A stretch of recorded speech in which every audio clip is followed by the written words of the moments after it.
So guys আসসালামু আলাইকুম, this is জিহাদি ফ্রম জিহাদি কফি হল। আজকে একটা ভিডিও বানাবো, একটা কফি বানিয়ে আসেন close to me.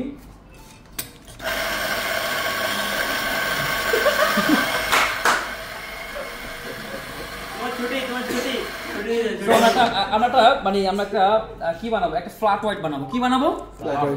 So flat white হচ্ছে একটা জনপ্রিয় কফি যেটা অস্ট্রেলিয়া কিংবা নিউজিল্যান্ডে বানানো হয়েছে। কোন দেশে?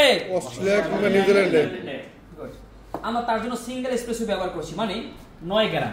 অ্যাকচুয়ালি যখন ফ্ল্যাট হোয়াইট আবিষ্কার করা হয়েছিল তখন তারা কি করতো জানেন? ডাবল রেস্ট্রেতু ব্যবহার করতো। কি ব্যবহার করতো? ডাবল রেস্ট্রেতু হচ্ছে এসপ্রেসো এর থেকে ছোট, মানে পরিমাণ। ওকে, এখন চাইলে যে কেউ যেভাবেই চাই ইচ্ছা বানাতে পারে, সিঙ্গেল এসপ্রেসো, ডাবল এসপ্রেসো। বিভিন্ন দেশে যেটা থাকে 18 গ্রাম থেকে 36 ml। আচ্ছা, আমাদেরকে একটা সাদা হোয়াইট কাপ লাগবে। সাদা কেন বলছি সাদা? কারণ ফ্ল্যাট হোয়াইটের ফোমটা একদমই কম থাকে। কি থাকে? ফ্ল্যাটের ফোম কম থাকে। এটা না, এরকম টাইপের একটা মজার জিনিস আছে, আমি এইটা ব্যবহার করছি। দেখেন আমি এখানে কতটুকু ফোম, একটু ওয়াশ করে দেন তো সামন। এই ফাঁকে আমরা এসপ্রেসোটা রেডি করে ফেলবো। করলো কেন? হোয়াইট আমরা বানাতে চেয়েছিলাম কি আমেরিকানো, বাট আমরা এখন ফ্ল্যাট হোয়াইট বানিয়ে দেখাচ্ছি। ওকে, সো একটু অবশ্যই প্রত্যেকটা কফি বানানোর শুরুতে কাপটাকে গরম করে নিতে হবে, ঠিক আছে? গরম করে নিলাম, দেন পটাফিটা লক করলাম। এখন যদি এসপ্রেসো প্রবলেম হতে পারে, আমি জাস্ট চেক করে দেখছি আর কি। ভুল হলে আমরা শেডিং আবার চেঞ্জ করে নেব, অসুবিধা নাই। কিন্তু আমার কাছে মনে হচ্ছে এসপ্রেসো তাড়াতাড়ি পড়তে পারে। ইয়েস, এসপ্রেসো কি হচ্ছে? তার মানে এখানে পরিমাণটা আছে কত? 7.5 গ্রাম। আমরা এটাকে 9 করবো। ওকে, এখন গ্রামটা দেখি, ফ্লেভারটা। আচ্ছা, যেহেতু শেখাচ্ছি মনে করেন যে এসপ্রেসো ঠিক আছে, বাট একটা পারফেক্ট এসপ্রেসো 25 থেকে 30 সেকেন্ডে মেশিন থেকে বের হবে। তার জন্য গ্রাইন্ডার সেটিং, যদি আপনারা এই রিলেটেড যে কোনো ভিডিও দেখতে চান আমাকে কমেন্টে জানান। ওকে, এরপর মিল্ক লাগবে। কি লাগবে? মিল্ক। আচ্ছা, মিল্ক নিলাম। আমরা জানি ফ্ল্যাট হোয়াইটের জন্য মিল্কের পরিমাণ হচ্ছে 150 থেকে 180 ml। কতটুকু? 150 থেকে 180 ml। আমরা দেখেন এখানে 150 ml দুধ নিয়েছি কিনা দেখেন।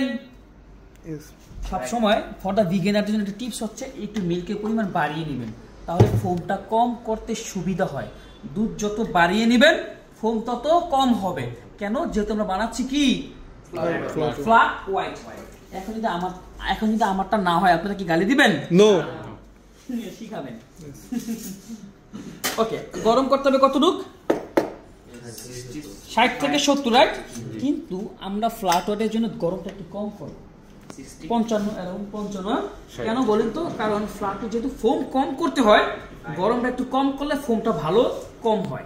Okay guys, ready? বিসমিল্লাহ। এইভাবে করে মেশিনটা পার্চ করে নিলাম, মানে গরম করার জন্য ঠান্ডা পানি বের করলাম। এবার এই যে নজলের পজিশনটা খুবই গুরুত্বপূর্ণ গাইস।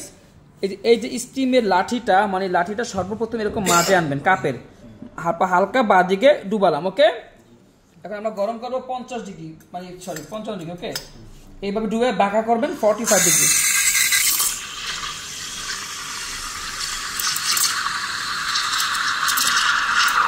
ওকে গাইস, আমরা গরম, এই দেখেন ফোম কিন্তু বেশি হয় না, হয়েছে?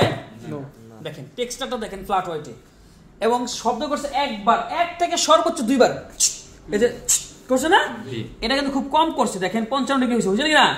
দেখেন 55 ডিগ্রি পারফেক্ট ভাবে হয়েছে। ওকে, সো এই হচ্ছে ফ্ল্যাট। দেখেন ফোম একদমই কম কিনা। যদি আপনি ডিজাইন করতে চান আপনাকে অনেক স্লোলি বানাতে হবে। কি করতে হবে? স্লোলি ঢালতে হবে, কারণ ক্যাপাসিটি অনেক দ্রুত ঢালতে হয়, আর ফ্লাওয়ার একটু আস্তে আস্তে ঢাললে ডিজাইনটা ভালো হয়। সো এইভাবে করে আমরা ডিজাইন করতে চেষ্টা করলাম।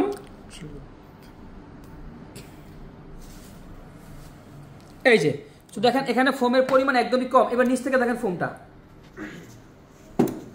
হ্যাঁ, আমাদের আরেকটু দুধ হলে ভালো হতো, যেন কাপটা ভরে নেয়, বুঝছেন? বাট ফোমিংটা ঠিক আছে, বাট আরেকটু মিল্ক দরকার হলে ফোমটা একদম ভালোভাবে, মানে কাপটা ভরতো, ঠিক আছে? সো এটাকে কি কফি বলবেন? Flat white.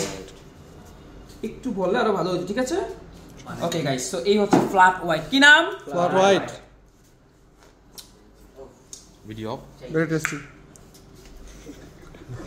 আচ্ছা স্যার, এখন আমরা ভিডিওর মধ্যে গেলাম যে মেশিন